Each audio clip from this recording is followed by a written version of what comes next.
Good evening, everybody. Thank you for attending our August 26th meeting for Arts, Culture, and Historic Preservation. I'd like to call the meeting to order officially. And we will read the I will read the Land Acknowledgement Act.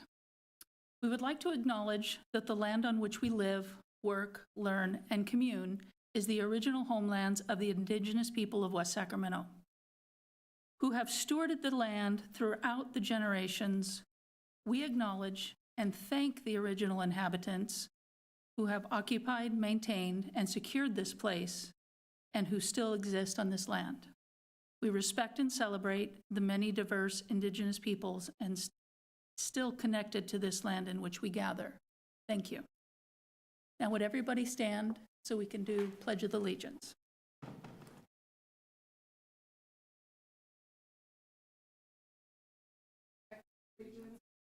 Flag, United States of America, to the republic, one nation, under God, indivisible.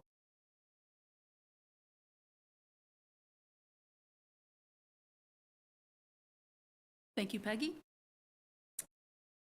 All right. Our first item on the presentation. I'm going to do roll call really quick. Oh, yes. I was just so excited to jump right back in. Okay. Chair Gleason, Here. Vice Chair Bell, Here. Commissioner Rodriguez. Here. Commissioner Sanchez, Here. Commissioner Peterson, Commissioner Hanson. Here. Commissioner Lowy Ball, alternate member DeGeorge. We have a quorum.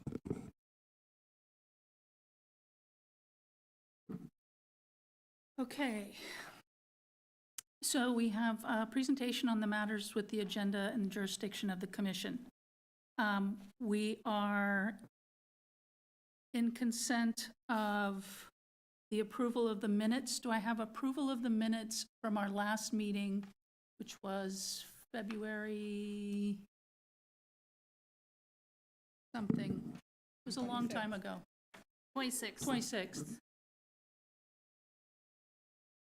I move that we accept those minutes. Do we have a second? And I second it. Motion passes. Minutes are accepted.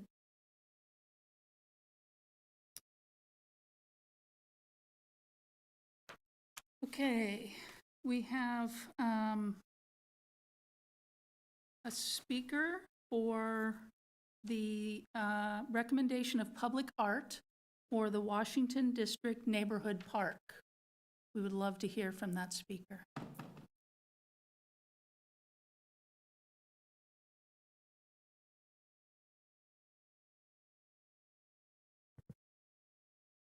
I have my own, has my name on it. I used to work at the clerk's office. Good evening, Commissioners. My name is Lori Ledesma. I'm a Program Manager in the Economic Development and Housing Division, and I'm here tonight to present on the Washington District Neighborhood Park Public Art Selection. In addition to myself, I am joined by Shally Willis, the city's art consultant for this project, who will be participating in tonight's presentation. Many of you may be familiar with Shally, as she has worked on multiple public art projects in the city. The most recent was the 15th Street Public Art Bench Project. Also here's Tracy Michael. She's the director of the EDH, and she's here to back me up. She's very knowledgeable. Okay, so on this agenda,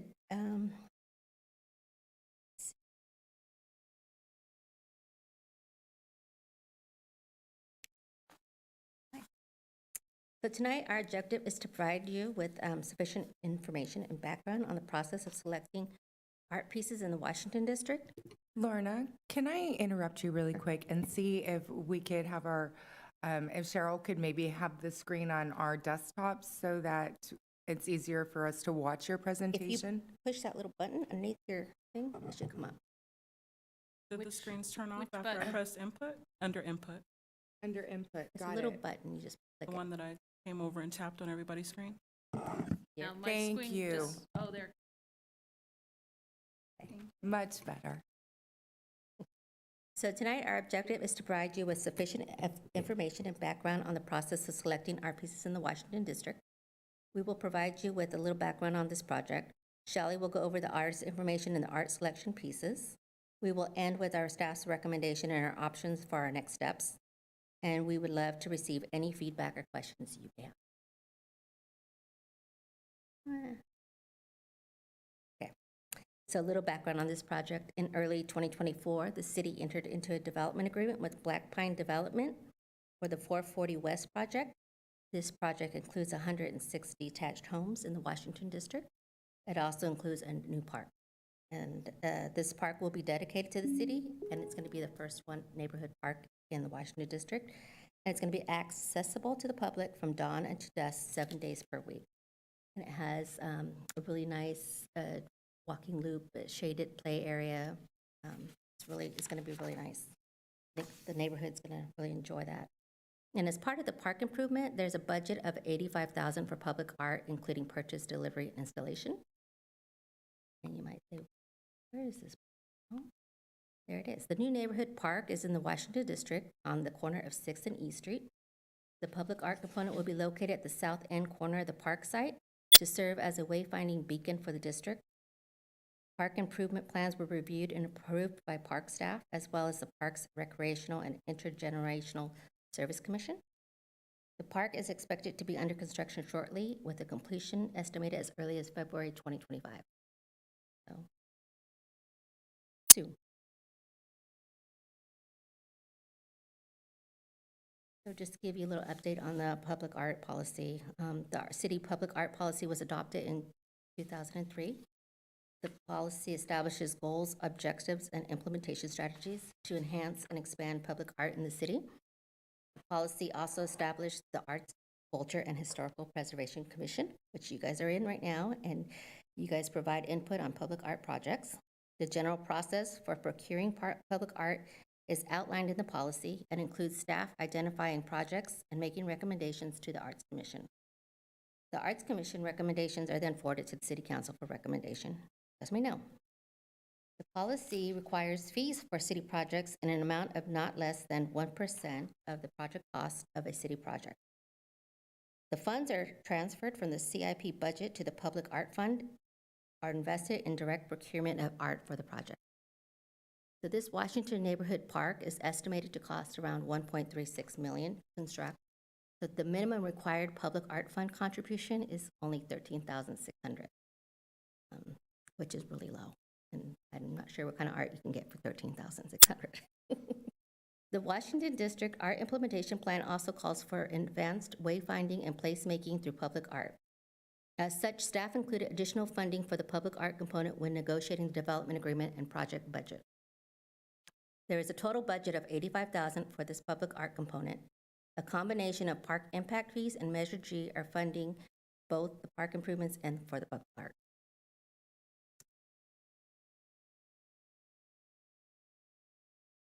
So these three pictures here are our three guiding policy documents that were used for implementing procurement for public art at this project site. I brought my Washington District Public Art Implementation Plan that I use, and it provides policies and guidelines for procuring art in the Washington District. This plan identifies parks, this park in particular, and other future parks. The first one, Washington Realized, and this was approved by City Council in 2015. It's a HUD-funded sustainable community strategies, and it identifies the important role of art and regeneration of the district and using art as essential features for walkability, identity, and security. And the third one is the Washington District Specific Plan Update. This is currently being updated and near completion.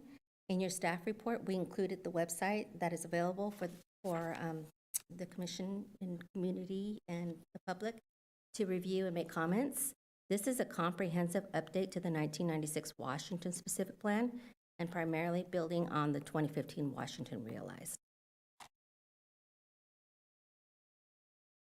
using the Washington District Public Art Implementation Plan as a guide on the procurement process for this art project.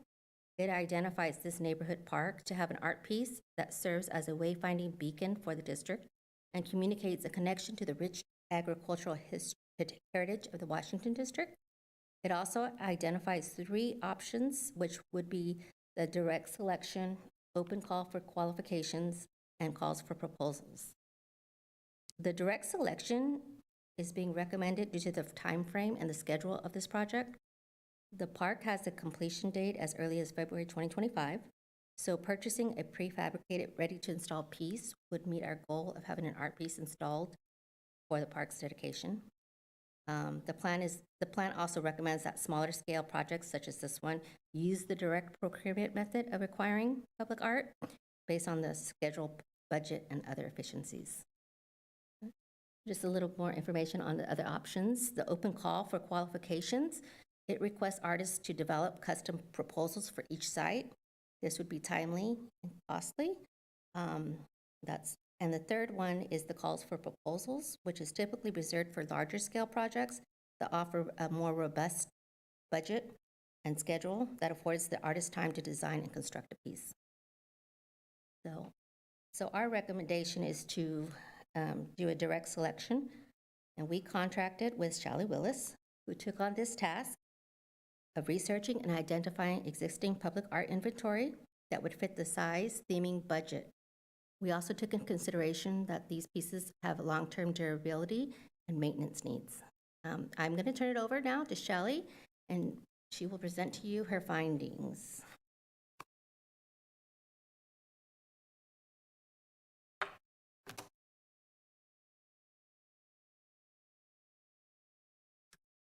Good evening. It's good to be here this evening and see you all again. Thank you, Lori. I am going to review 5 different ideas for the project. Although staff is recommending a direct selection, we decided that it was important to really bring you some ideas so we could get some feedback and direction from you all as to how we're doing this and what you think is important and not. So I'm going to be talking about 5 different artists and artworks this evening. There's a range of work you'll see, some that's more literal and very directly connected to this theme of agriculture, some that's abstract and more formal and, but still has some connection to that theme. There's work that is, conceptually very layered. There's some that is more direct. So an artist working in all different kinds of materials and so on. So without any further ado, I'll just go ahead and start with Cal Lane. I should say too that all of these artists are highly accomplished and experienced and have done public art before and are used to working within this budget and understand engineering and foundations and all that good stuff. And Cal is no exception. She's, internationally acclaimed. She's worked all over the world. She's based actually in Canada. I should say too that some of the artists are local, some are, more far afield. She received her MFA in New York at State University of New York. She's exhibited her work all over the place. And is, like I said, quite accomplished. Her work is really sort of goes back and forth and dealing with contrast between different kinds of ideas, like work that is more industrial and, in contrast with work that's more domestic. You'll see that she is a woman sculptor. This is her up in that left-hand photograph. Doing her own welding, doing her own fabricating, but also making this work that's really lacy and almost like, things that you would see maybe on wallpaper or on doilies or, fabrics and, sort of contrasting that kind of, work with these objects that are very, industrial or, like the weightlifting equipment. And so she goes back and forth with dealing with these kinds of issues. The piece that we are looking at is above that $85,000 budget. It's an existing work that we would, if you were thinking this would be something you wanted to do, we would cast in bronze. and it'd be life-size. You can see that it's, really directly connected to agriculture with this, wheelbarrow and shovels. And our idea is to put this work on a pedestal. And I love this idea of sort of making, honoring the workers, putting them on a pedestal, essentially, conceptually. So, and as I said, she deals with all of these, again, masculine versus feminine, decorative versus industrial. And, again, this would have to be, I think put up a little bit high because these are life-size pieces.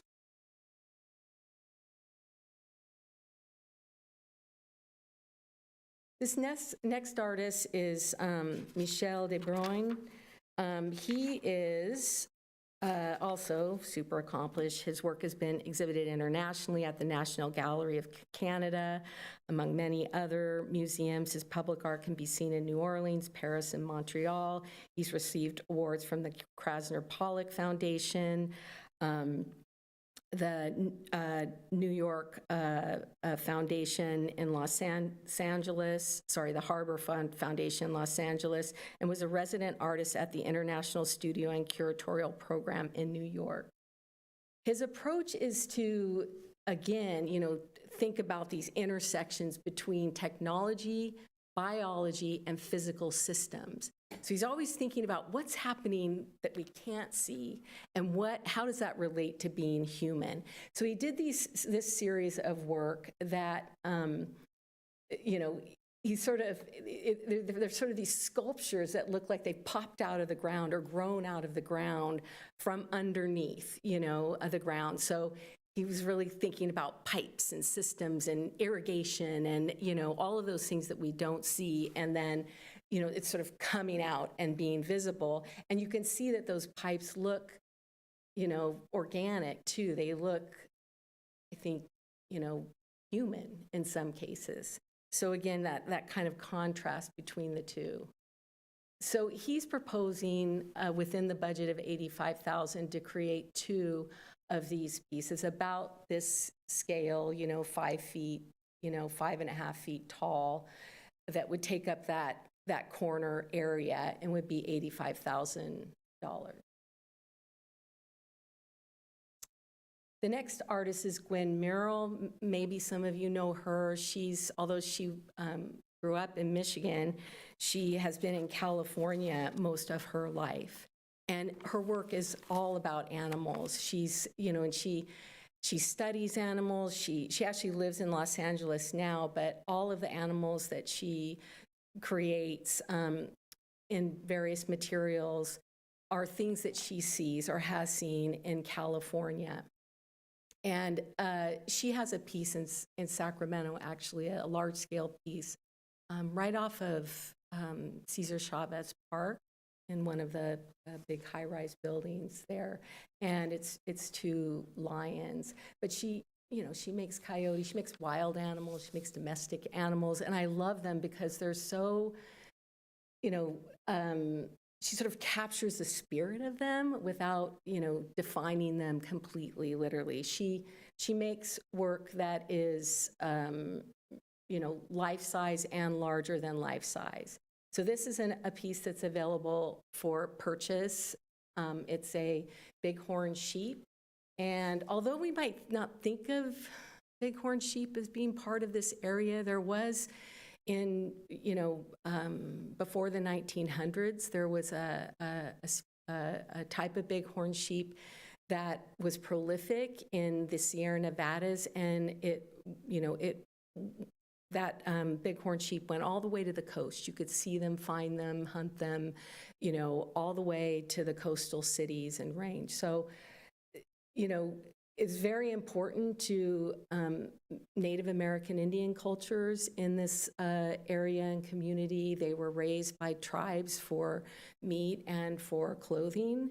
So, there is that connection. Again, this is about 48 inches by 56 inches, and we would propose installing it similar to the way that it's installed in this piece. So we would have to install some stones and attach it to the top of the stone so it would have some height to it. Roger Berry. Many of you probably know Roger Berry. He's local here in Northern California, although his work has been exhibited and, is included in permanent collections of museums, and he's done public art all over the country. He's also been really integral to this community. He's been on the Crocker Art Museum board. He's done art plans for the city of San Francisco. He's just an amazing sculptor and community person. He is also a farmer in Clarksburg, and he's been a farmer for decades and has a studio on the farm. And again, although his work, the work that we're proposing tonight that you consider, isn't directly related to farming, he says, he's been quoted as saying that his work on the farm has taught him to observe things, and it's really in a more, intense and specific way. And so that has really influenced his, his sculpture and the making of his work. And I don't know why I looked at this piece and it just felt like it'd be something, I know that it's contemporary and it's an abstract steel sculpture, but it's made with Corten steel, which, reminds me of rusted steel, tractors and, farm equipment. And this idea of the knot and, ropes and things like that. And the scale is just, I think, really nice for the site. It's 8 feet tall by 11 feet wide. And that it's $100,000. And finally, Lisa Reinertsen. Lisa Reinertsen is another regional artist. Her work is really based in the figure, and she also does some animals, mostly related to environmental issues. She, was faculty at San Francisco Art Institute. She's taught at Berkeley, Chico. She's, again, had her work all over the place in exhibitions, and her work is owned by or in the museums, some of the museums listed here. And she lives in Benicia, and her studio is in Benicia. She recently did a project to honor Joan Didion that's in Sacramento. You probably all know her, baseball players that are right out front here, City Hall. She has a piece in front of the City Hall in Sacramento, a Cesar Chavez memorial.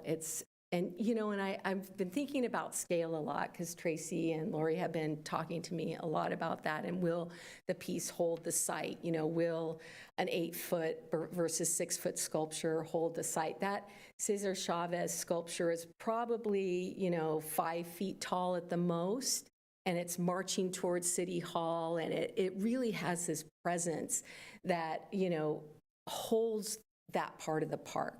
And this park, you have to remember, is not a grand civic park in the middle of a municipal, site.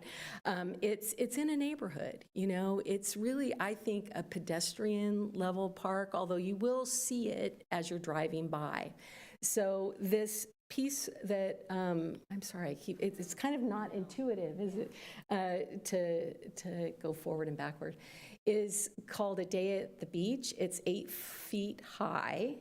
It's about 3 feet in diameter, and it's made with terracotta. It comes from a terracotta pipe. And Lisa was part of a show that I curated in Napa called Terracotta Corridors. And there's 21 works in the show. They're all in exterior sites. They've been up for 2 years now. This piece is at the Oxbow Market, in front of the Oxbow Market in Napa. They're all part of this program that was created in Arizona. This really amazing person and part owner in Mission Clay Industries, a company that creates terracotta sewer pipes, plumbing pipes. for the last 40 years, has invited artists from all over the country to do residencies at his shop. And Lisa was one of those artists and created this piece as part of her residency. And so this artwork, to buy the existing piece, it would be $35,000. To have her do something that is specific, more specific to this idea of agriculture and farming would be $50,000. And she would do it at the Mission Clay Industries. And this pipe, although I think it is large enough as far as scale to hold the site, the pipes that they make can be quite large. And you should know too that the wall thickness of that pipe is about 4 inches.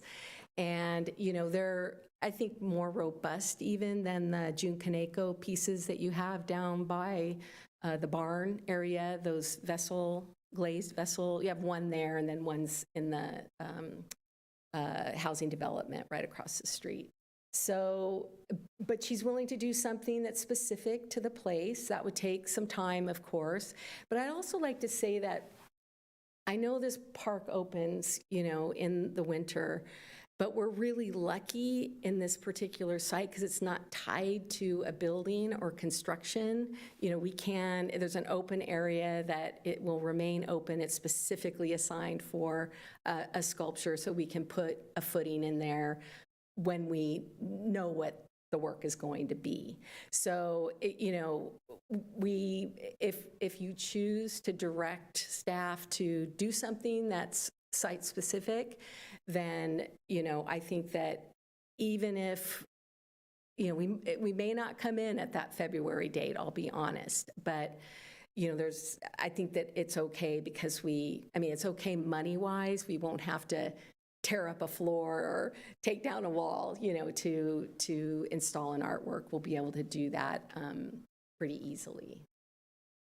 So those are some of the ideas that we have. Again, very diverse. Even this piece, it's not directly related to agriculture, but she, is really thinking about the environment and human connection and, and nature. And, we certainly, with farming in this state, we're connected to water, we're connected to nature, none of it's separate. And I love that she's dealing with those ideas in that work.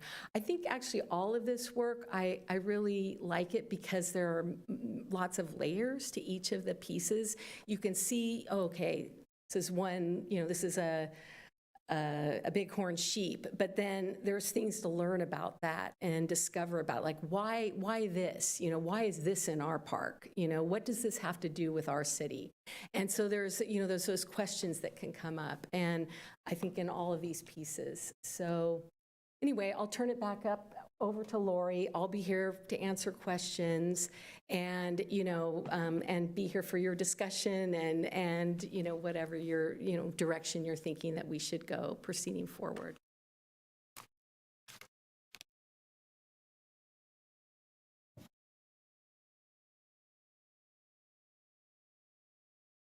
Thank you, Shally. The task at hand for Shally was probably not an easy one with the time frame and budget.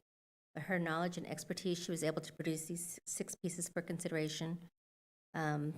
We did a little matrix of top 3 that we thought were, that met the majority or all of the pieces. So what we did, we took into consideration the size and the scale of the public art piece, and then the wayfinding beacon. The art piece represents the agricultural history, and that estimated the cost, the shipping costs, installation costs. We took in consideration, that if it was going to meet our time frame. So that's our top 3 that we came up with. We want your feedback, your discussion, what your thoughts are. If there's something else that screams your name that says, this is it, this is the time we can discuss. There's so many more options that we can discuss. Let's see. So the next step would be for the commission to provide input on the public art options that we just discussed. That Shelley just presented to us. The option for the commission to recommend artist selection for city council consideration. So if you found something and you wanted to us to move forward with it, we could recommend it to city council. Option to delay the recommendation until further, like if you want us to come back and discuss you wanted to have us come back with some more. We would be willing to do that. So if the commission can come up to consensus on the art piece presented tonight, we would take it to the city council. If there's not a consensus or the commission would like additional information prior to making recommendation, we would return back to the Arts Commission in October for further discussion.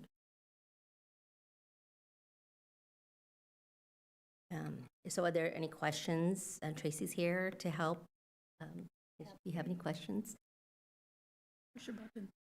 So then, I have 3 questions. okay. Number 1, the theme of agriculture, is that tied to other elements of the park? Is it kind of firm that agriculture is what we need to tie the artwork to? Yes. It's in the city, it's in the implementation plan. Yeah, so there was a lot of community engagement involved in developing the Washington Realize document and the art implementation plan. There were pop-up events held in the district, and so the feedback received as part of those events helped to inform some of the theming that is included in these documents. So we're trying to honor that. It does suggest that agricultural theming can be incorporated into the art, into the park design in certain ways. But I think there is some flexibility, but we really are trying to honor the intent behind these policy documents that council's already adopted. So literal or a little more figurative interpretation, I think, is fine. But yeah, so we're starting there at least. The second question is, when the piece that you're considering is over budget, how do you pay for it? Well, we do have a contingency as part of the larger park and art project in total. So they're taking into account efficiencies that you have. If you can get an installation designed and installed as part of the park improvements, you could probably save some fundings. You already have equipment on site, you have a contractor on site, and then we have contingency. So if it turned out that we didn't quite have enough with that contingency, then we would look for some additional funds to help offset those costs. As Lori mentioned, the minimum requirement is a very small budget. So what we're seeing with a lot of the public art projects that we're working on right now is if we have grant funding a project, we try to go a little bigger so that we can have a more substantial public art piece. And there are suggested art budgets or a range of costs in the art implementation plan for the different types of art pieces. And so we use that as a starting point, and we certainly don't have to spend it all as long as we make that minimum. But if we need more and it's a piece that we feel is important to be at this location, then we can try to identify alternative funding. Okay. And my third question was that last terracotta piece, is she holding a bird that's got oil all over it? Oh. It is, I think, I know, Shelley, you could probably do a better job describing this, but the connection for me with that piece when Shelley was describing it is it was messaging about climate change and the impacts on climate change. And I loved that the Washington Realize document was a sustainability plan. It was funded with sustainability, community grant funding, and there's just this guiding force behind that document that is about creating a sustainable community. So it's not as, literally connected to agriculture, but I thought the theming spoke to the intent behind all of these planning efforts that have been done in Washington. Thank you. Anybody else? When you guys are picking, the various artists, is there not like more of a local section of artists for something like this? Or are we just kind of branching out whoever had? Well, I'm going to let Shelley speak to that because I know she did the research on this. Yeah, so I did think about, I mean, I've been in this community since 2008, so I have a pretty good sense of the artists who live and work in this region. And, you know, there's a challenge to choosing an artist in this way, because you're not asking for somebody to look at you know, a request for proposals or request for qualifications and create something based on a theme. You're looking for existing work at a big scale, you know, not small sculpture that you can buy in a gallery. So, you know, there are those challenges. Plus, I found in this community generally, we have a really strong 2D community, you know, ceramic community, painting, drawing, you know, and you know, I've always thought, and one time I did a residency in connection with the airport, we really need to find opportunities for artists to work on a larger scale in these kinds of projects. But, you know, we don't have a large community that has that experience and has done that within this theme, you know, at this scale. So I did think about a lot of artists. There was another artist, David Lane. I don't know if you know his work. He's done a lot of work at state fairs, and I thought, oh, I love his work, and you know, there might be something there. But then I thought, it's kind of dangerous. You know, there's a lot of the existing work has, you know, sharp edges, and wouldn't be good for the public realm. So. And we do have quite a few sculptors that do abstract work, but that's at a larger scale that may be available for purchase. But I just thought Roger Berry's piece was, for me, you know, one of the stronger works that I was aware of in that kind of style. And he's very local. He's very local. And, you know, Lisa's really local too. And, you know, I even thought of commissioning somebody to do something on something. But again, you know, like doing, you know, mosaic or tile on an existing object, you know, that kind of thing. But, you know, again, the timing of it too. You know, we were sort of trying to figure out how do we purchase something or get something cast, you know, relatively quickly.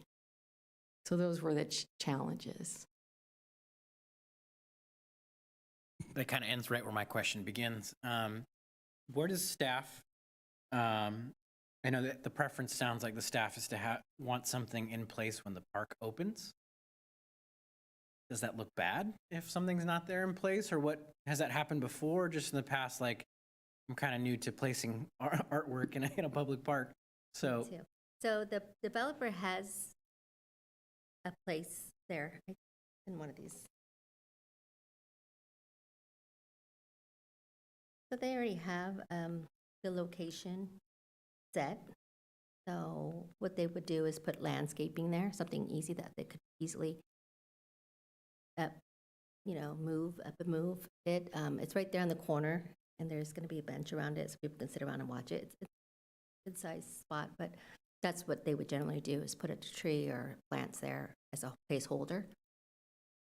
It wouldn't look bad. Okay, it would not impact the park or anything, like a celebration, like a grand opening or a. No, I just kind of trying to get behind staff, make sure that, you know, in making a decision that, you know.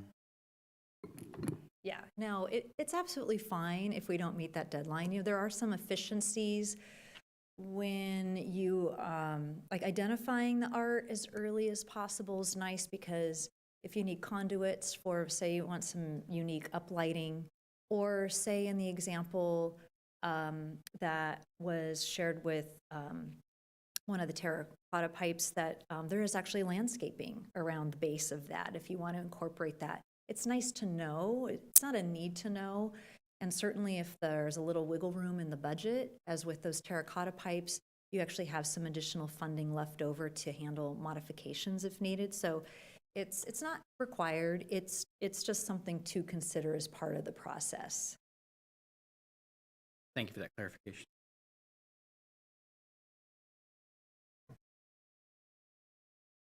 Sorry.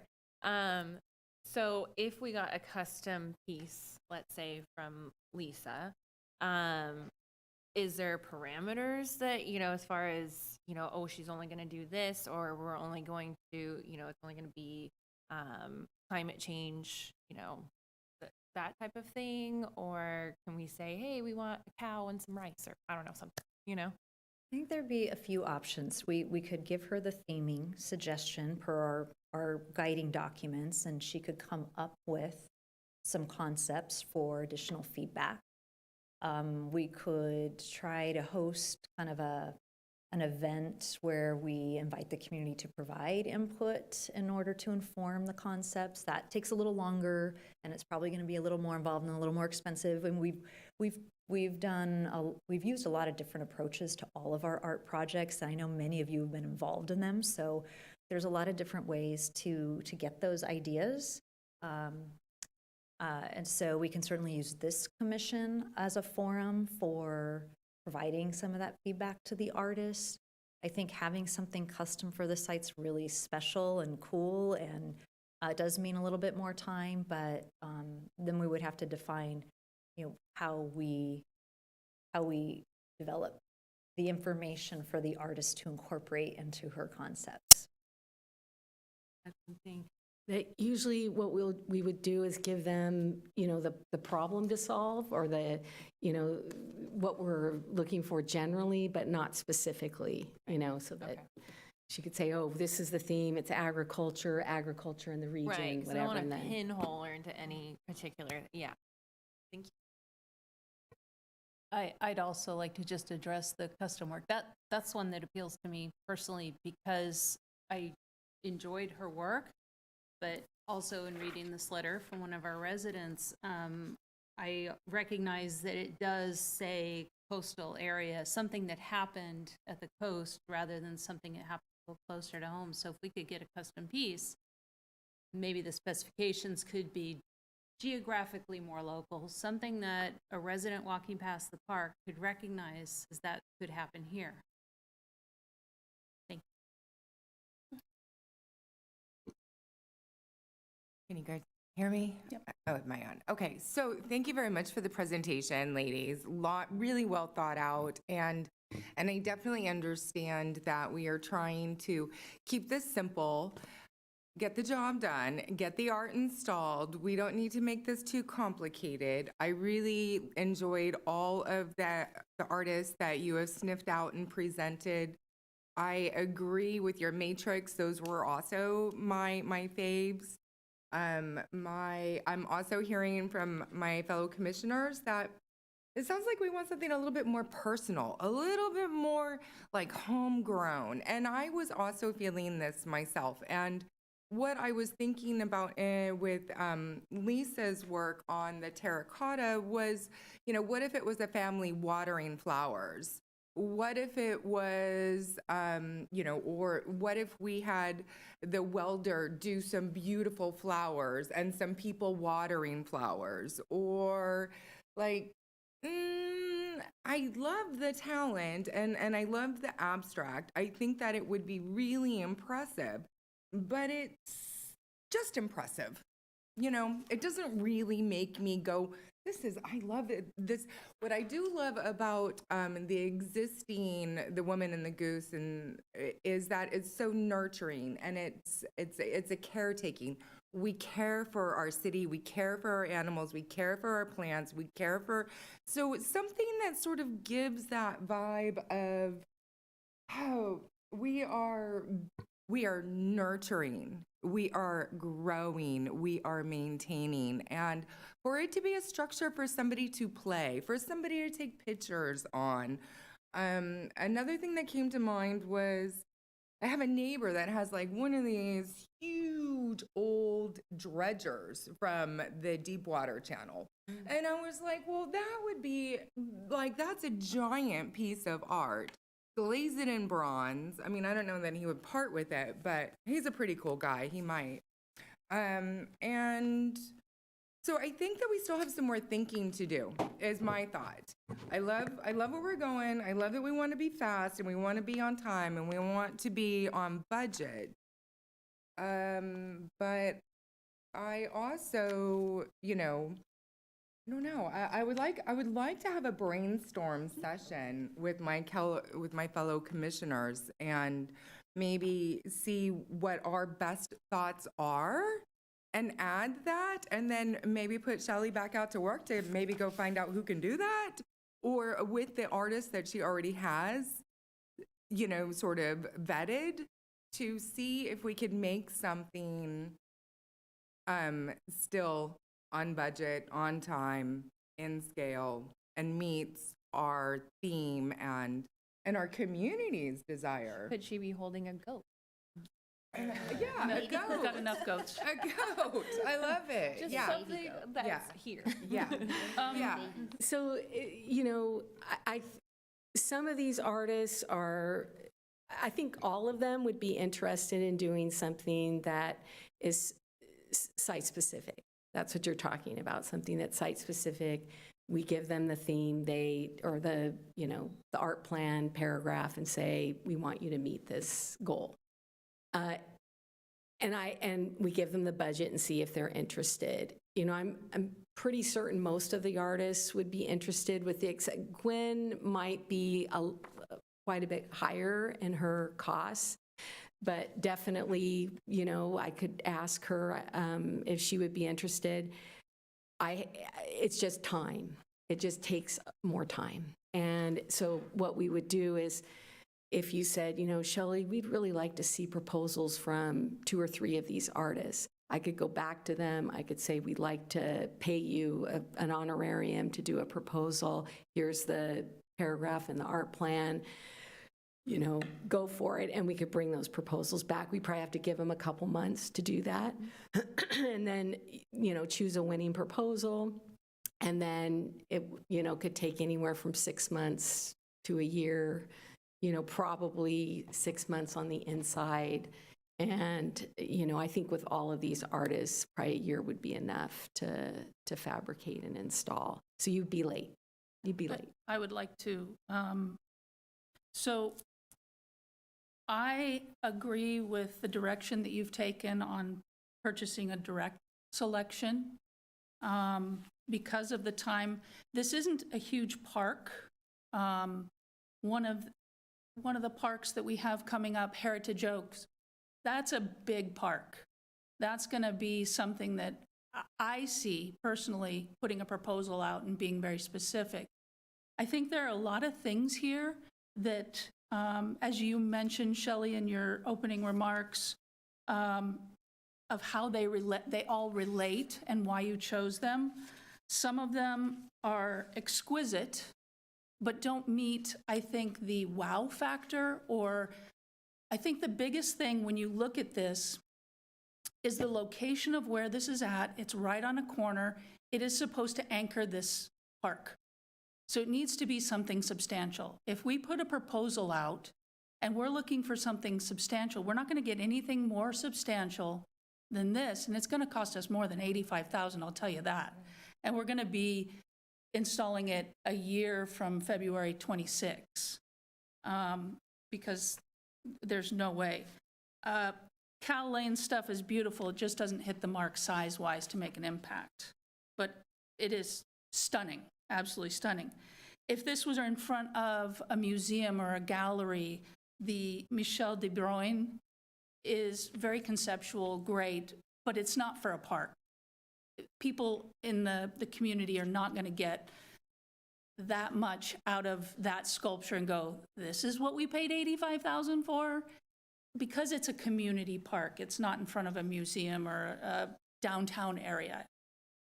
For me, Gwen, I get I think we have a hard sell to the community on a sheep. They're gonna look at us and go, we're not Elk Grove, we're not, this isn't Idaho with bighorn sheep or Canada, it's Montana. It doesn't feel like the West Sac, Sacramento, even though just because it's okay to be a little contemporary, and I think it's okay to be abstract. I love Roger Berry's work. I think that for me personally, that's the best choice. It's a substantial piece that brings your eye right to that corner. You're gonna look, and I have so many pictures of my grandmother, who was born in the 1800s, who's out there with chains around her neck, driving a single horse plowing the fields.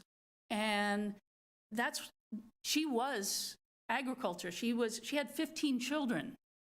My mom was number 10.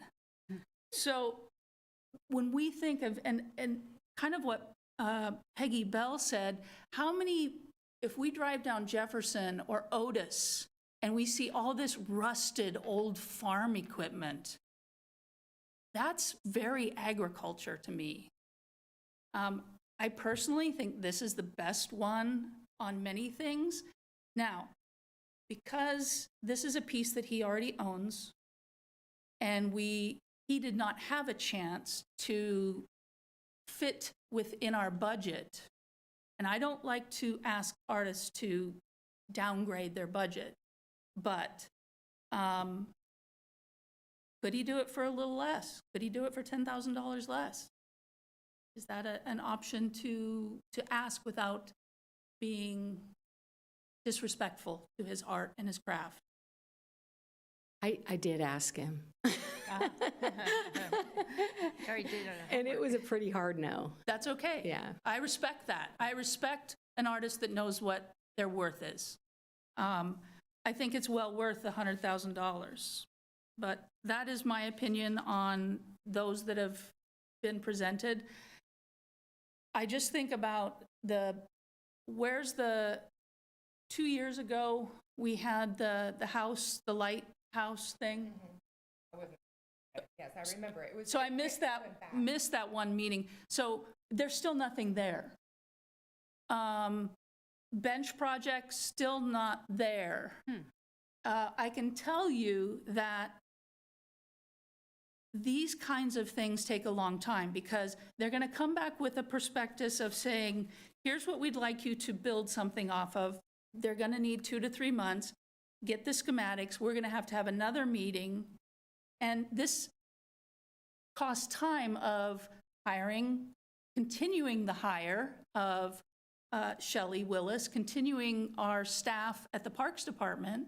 I just think that's a waste of taxpayer dollars, personally, and that's my spiel.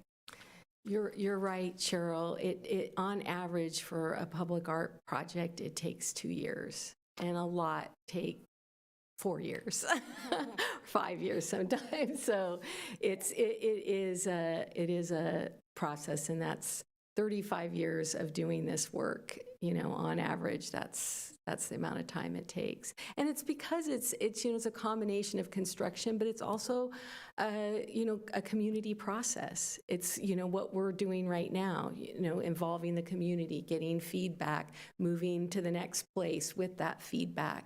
And so it is time consuming. On the other hand, just to play devil's advocate, I always say this, that people aren't going to remember if something got installed late.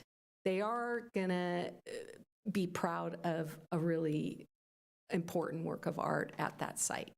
And that's what they're going to remember. They're going to remember what's there and what they love. And so I'm always for, if there's an opportunity that you're not going to lose money, on a project, that you can take the time to get what is right and is important for the project. Having said that, I think the Roger Berry work is really strong too, and I think it'll hold the site, and it's connected very loosely. He's a local person. You don't have a publicly owned piece by him, right? There's a smaller piece in a private project. Is it part of? It's not part of the city. Yeah, it's not part of the city collection. And he's a farmer. And he's a farmer. Anyway. And just add one more.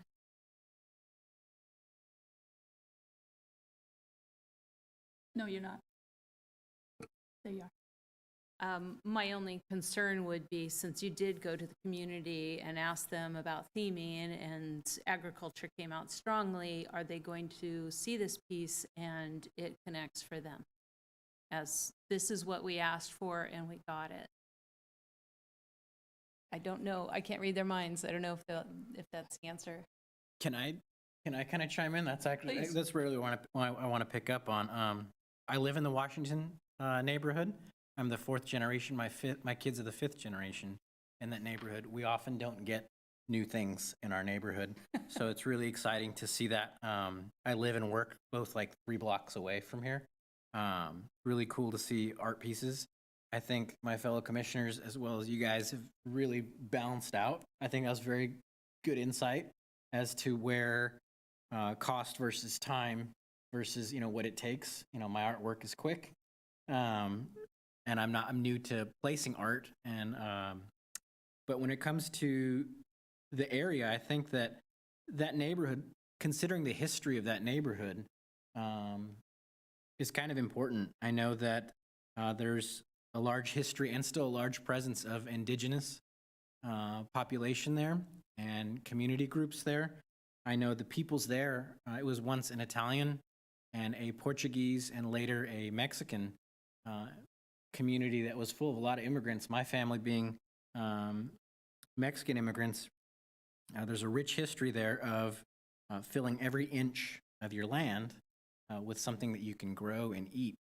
So there's actually, I look at Cal Lane's piece, and there's actually, I have tools that are my great-grandparents handled that probably 2 more generations, my kids' grandkids will probably still handle. There's a large history of small end agriculture, not necessarily industrial agriculture that is shared with the wider Yolo County community, but more kind of the community where you could grow something or make something that we can eat this year, next year, we could use. And I think that as things kind of, our city's growing, our neighborhood's growing, we have the A's coming, we have all these, a lot of fresh coats of paint, as we say, the original families, and it's great to see, and we love it. But I also think it's really nice to see something that represents the hands that work the dirt, the hands that, the history that kind of goes there. I like Cal Lane's piece. You point that out. That is kind of, it is maybe a little small, but I don't know how to adapt that. That's not my area of specialty. My art comes with a battery, so I'm a photographer. But so I don't know how that's placed or how that's looked, but I think kind of when it comes to considering the community and the history there, I think that's important. I like Cal Lane's piece, and I hope I didn't eat up too much time with sharing that, but I know like the indigenous people as well as the different peoples that have kind of lived in that area throughout time, something that working the earth, quick story, when I turn my soil every year, before the levee was constructed, there's a lot of silt in this neighborhood or in that area because I think the river would overflow there. Every year I turn it, I get the most unique things popping up that I did not plant.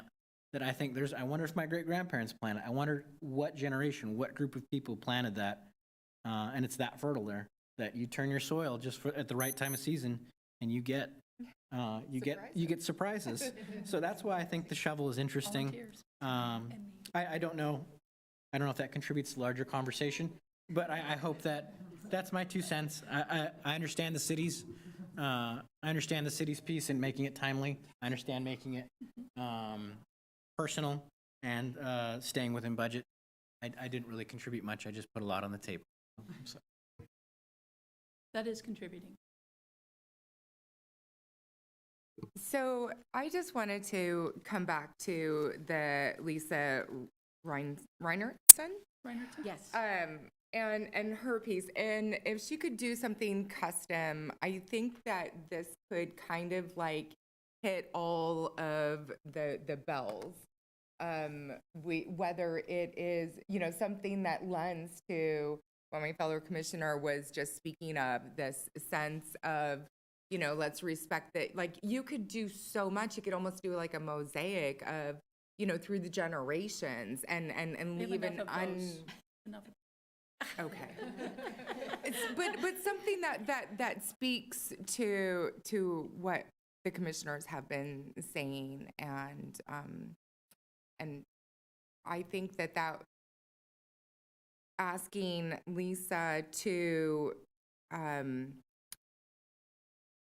create something that meets our theme, motif, our ideas, I think would be a better option than the abstract.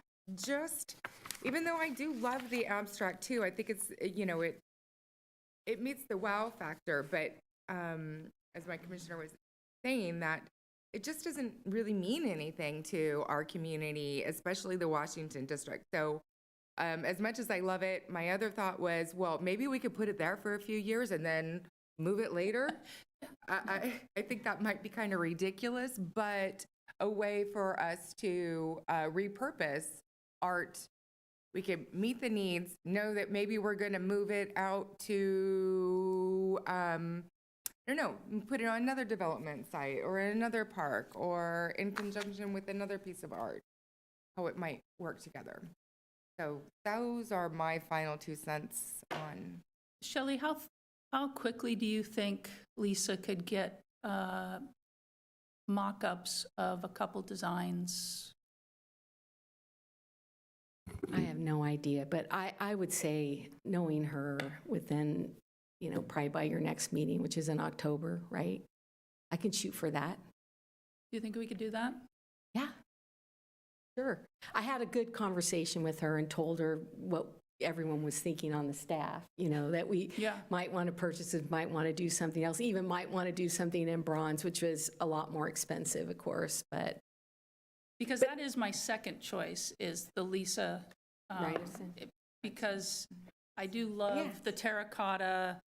That's how water goes through. Yeah. And it's just that this particular one, and I love this piece, but it's just not for us.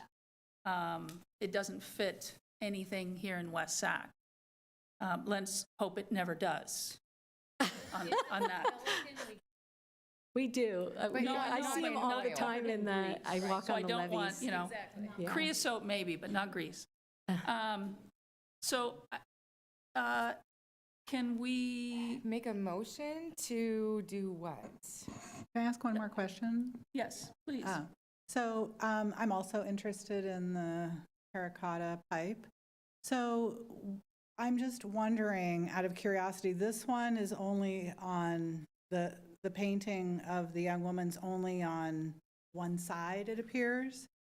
So that would, I guess, be something else that we would want to see. Do we want it There's on a both treatment. sides? There's a treatment on the other Is there? side. I Okay. should have shown that. Okay, so that was Sorry my about question, that. because if it's going to be facing, it would be nice to have something on the other side. Okay, so then that's good. So I think that opens us up to a lot of options then, if she's willing to look at maybe something that involves agriculture and represents the different peoples that are here right now and that also were here before. Shelley, do you know what the exterior treatment of that is? Is that glazed and then fired onto the pipe? Yeah, these are all fired. Okay. Everything's fired. Yeah, these are. Well, I wanted just to, like- I wanted to show you just this.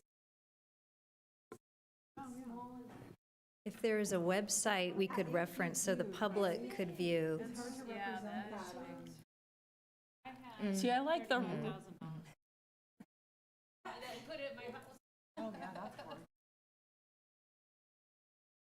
So I guess for input from the commission, what would be really helpful for staff too is just first kind of a concurrence with the procurement method, trying to purchase something that is either already been created, or in this case with a custom piece, it's kind of not like starting from the ground up. It's a little bit more streamlined process. If there's concurrence from the commission that that's a good methodology for us to move forward with, and then based on that, we can come back at your next meeting with some refinements. Like there might be an option to do the wheelbarrow at a little bit larger scale. There could be an option for a custom piece, terracotta pipe, maybe there might be something, maybe a different animal. I mean, we could refine the options a little bit more based on your input tonight, if that sounds Well, I think that, reasonable. yeah, I think that sounds very reasonable. I think the thing that is very nice about Lisa's is it's going to fit within budget. The wheelbarrow and shovels, I think, are absolutely stunning pieces, but they're not going to be the anchoring piece, and especially not for $128,000. Even if you put it on a pedestal, it's going to look more like the pedestal and less like that. And creating something larger than that is only going to cost more money, which we don't have in our budget. So I don't think that that's fiscally responsible, even though I love the work. You're right, it's going to cost in that $100,000 range, even if, like, for that cost was for bronze for the shovel and 2 shovels and the wheelbarrow. And we had talked a little bit about her doing a larger than life-size wheelbarrow, but it would be around that same amount. It's not going to go down in cost. So I would like to make a motion regarding the procurement method. And I would like to make a motion that I approve of this procurement method, which is direct as opposed to any of these lengthier processes and, considering our budget and timeline. So I'd like to make a motion for that to be approved. Seconded. Does that passed. motion, just making, does that motion meet the needs of what you're asking? It certainly helps establish our direction moving forward. I think there's a couple other layers afterwards to kind of Yeah, get some more feedback on, but yes. And so so that motion is approved. yes. Okay. Yeah. I'd also like to make We a would vote on that motion. We have a motion on the floor, and Chair, if you could call for all in favor, and then call if any are opposed. Thank you. Connie. Those in favor of the Lisa Reinhardtston with the custom piece, taking an extra little bit of time, say, This is Yay. just a That is procurement. second motion. No, that's just that's a different we're one. just doing procurement. Yep, the method it's of direct. oh, the method, I'm sorry. Procurement. We're going to do direct selection of art. All those in favor, say aye. Aye. All those opposed? Okay. Unanimous. Okay. So on second, of these 5 artists that we have in front of us, are these artists ones that we want to consider working with? Since this is our selection.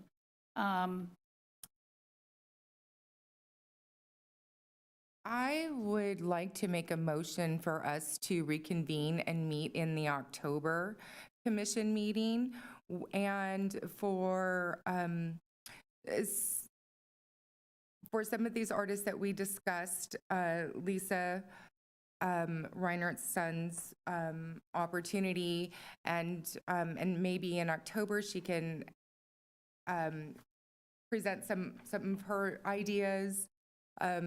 But to ask staff to go back out and see if we can get something more specific for our community from these selected artists, or perhaps additional artists. So I guess what I'm saying is I'm making a motion for us to continue this discussion for our October. May I insert a recommendation that if we ask Lisa for additional ideas, that we pay her a stipend for that, because, or at least commit to her, because the artist should be paid for mock-ups, draft drawings, that sort of thing. So I'm not willing to commit to an artist right now. I don't know, do you guys feel that you're ready to commit to an artist? I mean, I definitely think if it's going to be more directed at our community, that she can do something that you guys feel, that she could actually do something like that, I'm all game for her. I mean, she's more local. It's within our budget. Yeah, and if she can do something, you know, that is more honed into that particular area or just West Sac in general, yeah, I mean. And she already has artwork in this area that's very specific. So it and sounds like we recognizable. can narrow the scope down to an artist. I would feel comfortable in recommending Lisa. Yeah. So Me can I have too. a motion that we moved to make the specific artist selection Lisa Reinertsen? Seconded. I need the motion first. Oh, I'm sorry.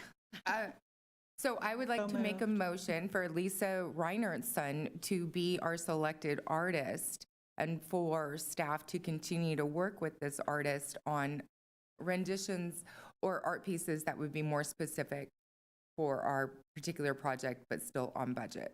Seconded. And roll call. All right. All of those in favor, say aye. Aye. All those opposed?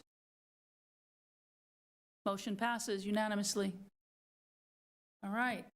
Feel like we got some good Thank you. work done here, people. Thank you for for you. kind of hearing our questions and fielding our questions as very Good helpful. job. I can imagine that you. the only harder than deciding is preparing it. So, and it sounds like you have more preparation. So I appreciate your efforts. I would like to suggest if she can have just some renderings, because we've got some float room in the budget to pay her a stipend for that. I don't know that because we have the Washington District specific strategic plan, I don't think we need to go back out to public and have community meeting. That's going to take time, money, and resources that right now I think staff and staff has many more things to do on that. Does that sound reasonable? Definitely, but I just wanted to add too that if I've heard what you've said today about what's important to you as far as the theme, you know, expanding the theme, but if you have any other thoughts, if you could send them to Lori or Tracy, that would be great. Just bullet points. You know, I really heard the workers, agricultural workers from a couple of you. So I'll write, you know, I'll expand upon the sentence or two that's in the plan to really give it a little bit more heft when I talk to her. Family Great. agriculture, is that right? Family Yeah, it's very oriented? general. Yeah, Yeah. Right. Question for Tracy. So if we know, are there ways that we can, if this is a specific size, so we can sort of plan for this, even though it probably won't meet the opening of, we can put the structural things in there that will alleviate any costs beyond just the setting in place and anchoring down, is that, and then maybe the flowers. So that would be helpful in terms of our budget, correct? Yes, I think, and I think the developer provided a schedule, but schedules can sometimes slip too. Yes. So, so I wouldn't be surprised if we have a little bit more time on the park opening date.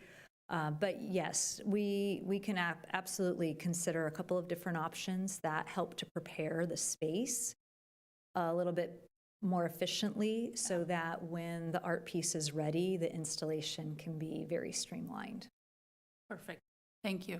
I would say too that right now the works were designed by a structural engineer as far as the footing or the installation method. They were designed by a great artist, John Toki. So it has a steel plate, but we could also start that process early. You know, if in October you all decide, yeah, this is a great piece, we want it, then we can start that process and at least have the footing designed and all of that pretty quickly. Yeah. Yes, that's perfect. We want to get this community their brand new park. Okay, great job. Let's see, where are we at?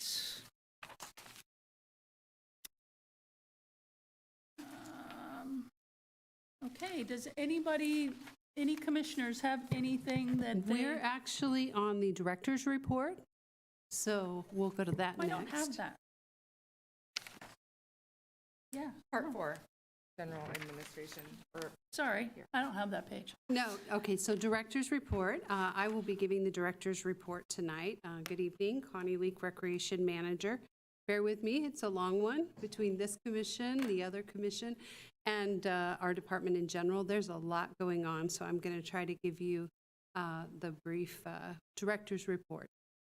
So we've received a request for additional information about Measure O. To clarify, this measure was approved by the City Council to be included on the ballot this fall, and our role is solely to provide information. For more information about Measure O, please pick up a handout or visit the Measure O website, which is listed on the handout. And then if you go, of course, to the city's website, you can get all of the information on Measure O. So you have all of that information. And again, we are simply providing the information. Good news, Parks has selected a new manager for the rec center. So it's kind of my counterpart that is staff to the other commission, Parks, Recreation, and Intergenerational Services. And that is Brandy Dion. Many of you may know Brandy. Brandy is a current city West Sacramento employee. She's been with us for several years. She was with us. Then she went and sort of gained some experience with another agency. And when an opening came up, she came back and became our health and wellness supervisor. And when Recreation Manager Paul Reyes retired this last month, she was actually the person chosen for the position. And she has many years' experience in our department, has done everything from youth and teens, aquatics. She's helped manage many facilities. So we're just very excited to have her in that role. The city has selected a new concessionaire for the kiosk at Heritage Oaks Park. Yay. And they're working on an agreement with Emil's. Emil's is the name, and it's a cafe offering light breakfast and lunch. The owners of Emil's are the grandchildren of the original owner of Whitey's Jolly Cone. So yeah, we all get the tie to our community. Emile Whitey Boisclair, here in West Sacramento. So that's exciting as well. Bright Park is currently at 35% design with additional stakeholder engagement to occur late September 2024. Pending the status of the Outdoor Recreation Leadership Program grant application. Construction can start as early as spring 2025 or as late as fall 2025. Our application for Bright Park has been selected to compete nationally, so that's great news. And awards will be announced November 2024. If awarded, we will be unable to start construction until we have a grant agreement in place, but we want the money, right? Which will likely not occur until November 2025. Southport Levee Recreation Trail is currently at 65% design. The city hosted a hybrid stakeholder meeting on August 7th, earlier this month, that was well attended to collect resident feedback. West Acre Park is nearly at 100% design. The project will be expected to go out to bid mid-September, construction to begin in February 2025, with completion May 2026. We received moolah. We received a $150,000 grant from West Sacramento Rotary and Sutter Health Park to go towards the West Acre project. The money will allow us to keep the labyrinth and the reflexology path on the project that was previously cut. So more money there. Sorry, guys, I'm almost halfway. No, it's good. It's all good stuff. It's good. It is good stuff.